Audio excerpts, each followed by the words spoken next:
CapitalOne is a really big company. So there is a large community of data scientists there.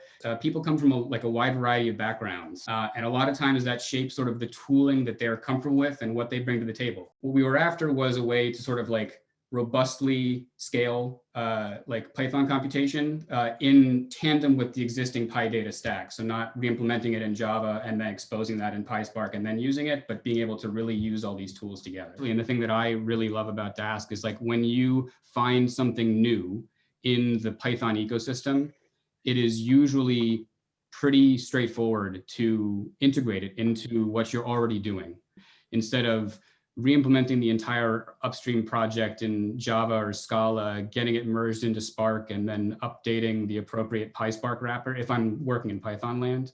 So just the ability to kind of interact with the rest of the ecosystem and the community is where I think Dask really shines. You know, we've packaged this code up into the scikit-learn API, but you know, all of this code here, you know, would have existed. You know, say without Dask, like say that code is just existing somewhere. And we're just using the scikit-learn PyData stack here, and maybe we're waiting forever, you know, for a while for this to run for a large data set on a large instance or something like that. The great thing about it is that I can switch from that single instance to distributed computing and use the same code. You can't do that with Spark.